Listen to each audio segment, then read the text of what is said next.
I beg the pardon of the mayor, but the mayor thinks that the money of Iriga is her money. She spends it the way she wants it. No, sir. No, ma'am. That is people's money.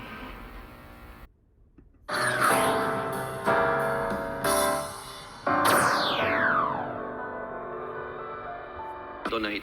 Thank you, Mr. Chair. Here with me is si Attorney Ortega of Iriga City. He gave me a copy of his complaint against Madel Alfilor.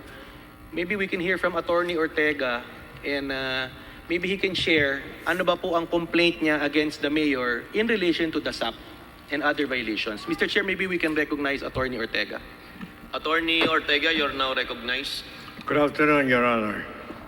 With your permission, my affidavit consists mostly of the illegal distribution of the social amelioration program in Iriga.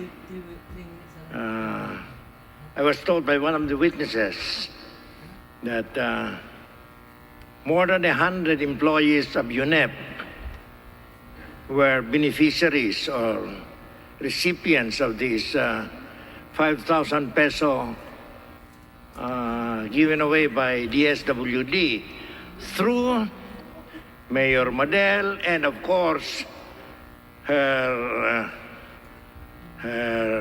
good friend, the city social work officer of Iriga, I think she's there, Miss Verosa, who resigned today at DILG, and tomorrow she was appointed City Social Welfare Officer of Iriga. Fantastic. Fantastic. I wrote to Ms. Verosa about my complaint, and she never answered to me until I quoted to her Section 5 of Republic Act 6713, which mandates that public officials should answer queries within 15 working days upon receipt of the query. And true enough, she answered, but her answer was by way of a question. She said, "What is the purpose of your query?" I said, "Ms. Verosa, you are truly not from Iriga. Because do you know that I'm one of the top 5 taxpayer of Iriga? Or maybe top 3 taxpayer of Iriga. And as a taxpayer, I should know how public funds are spent." And she kept quiet after that. She kept quiet. And when I saw the list of UNEP employees, which I think Deputy Speaker William Verde forgot, is the fact that spouses what's her name? Spouses de la Vega, all employees, were both recipients of this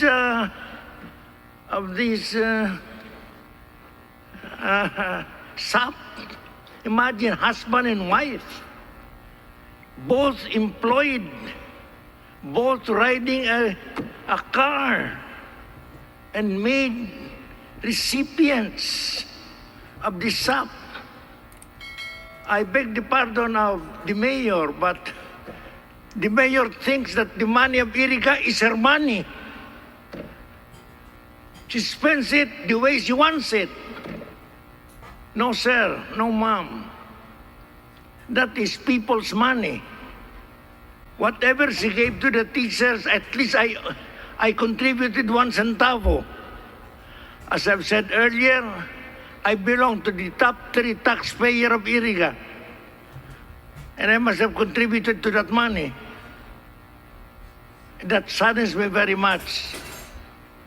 That saddens me very much because we own also a university in Iriga. You know what we did? March 1 to 15, on the 16th, they got their bi-monthly pay. And on the 16th, March 16, when the president declared the ECQ, we gave everybody, all employees, 483 of them, 483 employees of our university, cash advances to tie them up during the pandemic. But in the hold and below, in the other university, there was this so generous lady distributing 5,000 pesos each of people's money. That breaks my heart, Mr. Chairman, because I own a part of that money. I own a part of that money. And to think that even the mayor up to now owes me about 12 million pesos, which up to now she has not paid me. Oh my God, what will I do? Initially, it was a 30 million peso loan. Now it's down to about 12 or 12 million pesos. No interest collected.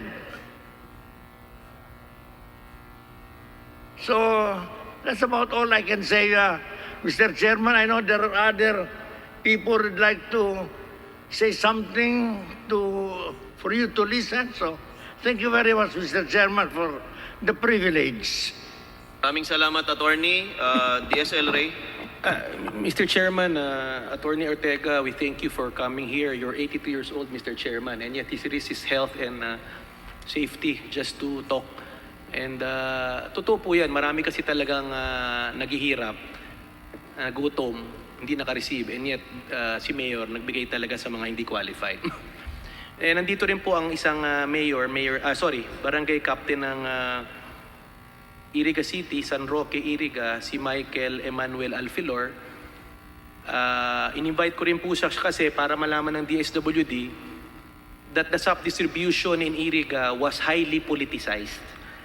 Malinaw naman po dun sa circulars na padaanin sa mga barangay captain.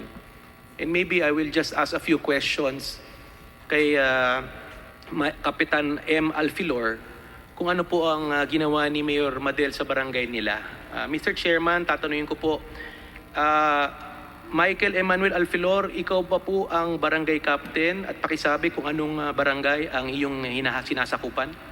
Opo, Kapitan Alfilor. Opo, ako po ang kapitan ng Barangay San Roque, Iriga City. Tanong ko lang po, Mr. Kapitan, Mr. Chair, pinadaan ba sa iyo ni Mayor Alfilor ang distribution ng SAC forms? Hindi I-notify po, ha? Mr. Chair, hindi po. At never din po akong in-invite nila kahit po sa anong gathering regarding po sa amelioration. So sa tingin mo, bakit niya hindi ka ni-notify? Bakit hindi ka niya in-involve despite the fact na dapat ang SAP non-political? Siguro po dahil po sa hindi ako kaalyado nila. Kasi ang binigyan po nila ng pabor sa amelioration is yung mga kalaban ko sa konseho sa barangay, which is tatakbo daw na kapitan sa next election. Yun po ang nagtuturo din ng mga recipient at sila din po yung mga kagawad na nagpirma ng amelioration na dapat ako ang magpirma. So, at least andito po ang DSWD, at least for in aid of legislation na tiniwalaan natin ang kapitan, pero ang mga mayor, dahil hindi kal-alyado, pinadaan sa mga kalaban ng kapitan na this is a violation of, Mr. Chair, the Code of Conduct of Public Officials, particularly political neutrality. Mayor should be politically neutral, especially in dealing with the barangay who are supposed to be non-political and non-partisan. Ang tanong ko lang dito, yung pinesent ko kanina kasi, meron ditong pirmado ng isang barangay kagawad na allegedly taga-barangay San Roque, pero hindi naman taga San Roque. Meron dito Marcela Alfilor. residente ng Baaw pero dineclare residente ng San Roque ni Barangay Kagawad Marilu Garay. Alam mo ba to? Totoo ba to? Na ano po? Na si Marilu Garay, Barangay Kagawad ng San Roque, Opo. alam mo ba na nagpirma siya ng SAP, binigyan niya si Marcela Alpilor, teacher ng UNEP, pero hindi siya taga Iriga, taga Baaw siya? Alam mo ba yan? Huli ko na pong nalaman, Mr. Chair. So, gusto ko lang malaman ng DSWD po na ginagawa po ito ng ibang mayor. Ito po, meron pa dito, Ju V. Calabines, taga Kabatuan Buhi. Pinirmahan ni Barangay Kagawad Garay. As kapitan, alam mo ba to? Hindi po. So, yun lang Mr. Chair, briefly lang na gusto ko lang patunay na ginamit po ni Mayor Madel ito para pamigay sa mga eskwelahan ng pag-aari niya, pinuliticize niya yung pagbigay, pinili niya sa mga kakampi niya, at least for committee report and other purposes. Mr. Chair, just to briefly summarize, andito rin po si Barangay Captain Pungtan. Maybe we can recognize him. Si Barangay Pungtan, may question kay punong Barangay Pungtan is kung i-comment Barangay Captain ka ba at anong barangay po, Mr. Chair? Kapitan, Magandang gabi po, Mr. Chairman. Ako po si punong barangay Rodolfo Pungtan ng barangay Santa Elena. So i-comment barangay ka po, Kapitan? Opo, 3 terms barangay captain. At gusto ko lang tanungin, pinadaan ba ni Mayor Madel ang pag-distribute ng SAC form at SAP sa'yo? Hindi po. Sa tingin mo, bakit niya hindi pinadaan sa'yo? Na ikaw naman na incumbent, nakalagay naman sa circular, dapat bigyan ng responsibility ang kapitan. Tulad nga po nung sinabi ni Kapitan Alfilor na hindi ako kaalyado. Kanino pinadaan po yung SAC? Doon po sa, yung nag-receive po nung unang SAC form, yung dati pong nakalabang kong pagkakapitan na si Domingo Martinez na hindi naman po connected sa barangay. So hindi siya, official ba siya ng barangay? Hindi po, empleyado po siya ng syudad. Empleyado ng syudad. Opo. Sa tingin mo, ulitin ko lang, bakit na hindi pinadaan ulit ni Mayor Madel sa'yo ang SAP? Hindi nga po niya ako kaalyado. So at least hindi narinig po ng publiko, nandito ang DILG, nandito rin ang DSWD, in aid of legislation and possible recommendation of this committee in filing necessary charges against Mayor Alfilor. Mr. Chair, just to sum up, marami naman lahat po ng ebidensya po nandito. May affidavit, may signed statement, lahat po ng minutes ng hearing, sworn statement to. Nandito po yung tatlong teacher. Alam ko may limit po tayo. Kung mamarapatin po nyo, pagpatuloy po natin at ipatawag pa natin ng mga ibang teacher para makorroborate ang katotohanan. Tumutungo si Madel, pabor siya. Winawarningan ko lang siguro, Mr. Chair, yung mga natin na hindi sila pwede magsinungaling. Kasi gusto ko lang i-clarify, while Mayor Madel is insisting na hindi raw siya nagbigay sa mga teacher, nag-submit rin siya ng liquidation sa DSWD na pirmado nila at nag-submit rin po sila ng refund. Dito po, Mr. Chair, nag-refund allegedly yung teacher. And yet, up to now, sinasabi ni Mayor Madel, hindi raw naka-receive. And yet, nagpirma na. So, Mr. Chair, sa akin lang kasi, Mr. Chair, we don't want to set a precedent na ang mga witness ay magsisinungaling. At alam ko naman, may precedent, lahat ng mga witness dito nagsinungaling, were charged in contempt. In fact, kinulong po yan ng Sergeant at Arms. Pero ako ay, Mr. Chair, ako mismo ang magsasabi, wag na muna natin i-charge ng contempt si Madel ngayong araw para baka lumiwanag ang kanyang pag-iisip, Mr. Chair, na baka naman aminin niya na yung kasalanan niya at tigilan niya na ang pangluloko sa ating mga kababayan. So, Mr. Chair, may I request with your indulgence na sana mapagpatuloy ito. Hindi po ito pangharas kay Mayor Madel.